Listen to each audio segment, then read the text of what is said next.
Hello viewers, ఇప్పుడు మనం చూస్తుంది G+3 ఇండిపెండెంట్ కమర్షియల్ బిల్డింగ్ అండి. ఇది వచ్చేసి మనకు కూకట్పల్లిలో రామాలయం టెంపుల్ దగ్గర ఉంటుందండి. 40 ఫీట్ రోడ్కి ఉంటుంది. కంప్లీట్ కమర్షియల్ ఇది. ఈ బిల్డింగ్ అయితే మనకు రెంట్కి వచ్చిందండి, సేల్కి కాదు, రెంట్కి, లీజ్కి. అండ్ ఫస్ట్, సెకండ్, థర్డ్ ఫ్లోర్లో కూడా మనకు కంప్లీట్గా ఎట్లా అంటే లైక్ సూటబుల్ ఫర్ స్కూల్స్ కానీ, కాలేజెస్కి కానీ, ఇన్స్టిట్యూట్, ఆఫీసెస్ కానీ, హాస్పిటల్స్కి కానీ, స్టార్టప్ సాఫ్ట్వేర్ కంపెనీస్కి వీటికి సెట్ అవుతుంది. అప్రాక్సిమేట్లీ 8,000 SFT బిల్డ్ ఏరియా అయితే ఉంటుంది. ఇది వెస్ట్ ఫేసింగ్లో ఉంటుంది, 40 ఫీట్ రోడ్. అండ్ క్లియర్గా మీకు డీటెయిల్స్ అన్ని కూడా కింద డిస్క్రిప్షన్లో పెట్టాను. నేను కంప్లీట్ G+3 కంప్లీట్ వీడియో పెట్టాను. వీడియో అయితే ఎక్కడ స్కిప్ చేయకండి. ఫస్ట్, సెకండ్, థర్డ్ ఫ్లోర్ మొత్తం వీడియో తీసి క్లియర్గా పెట్టాను. అండ్ రెంట్ అయితే ఓనర్ వచ్చేసి 3.20 lakhs, 3,20,000 ఎక్స్పెక్ట్ చేస్తున్నారు. And advance 6 months.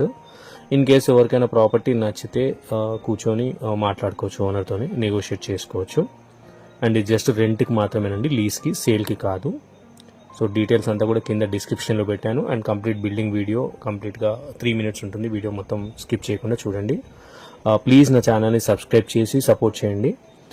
ఈ ప్రాపర్టీ ఎవరికైనా, మీకు తెలిసిన వాళ్ళకి ఎవరికైనా రెంట్ కోసం చూస్తున్నట్టుంటే, స్కూల్ పర్పస్ కానీ, కాలేజ్ పర్పస్ కానీ, వాళ్ళకి షేర్ చేయండి. మంచి లొకేషన్ అండి, కూకట్పల్లిలో ఉంటుంది. కూకట్పల్లి బస్ స్టాప్కి హార్డ్లీ ఒక 1/2 kilometer ఉంటుందండి. రామాలయం అనే టెంపుల్ ఫేమస్, అది కూకట్పల్లి రామాలయం టెంపుల్కి జస్ట్ వాకబుల్ డిస్టెన్స్లో ఉంటుంది. ప్లీజ్ నా ఛానల్ సబ్స్క్రైబ్ చేసి సపోర్ట్ చేయండి ఫ్రెండ్స్. Thank you.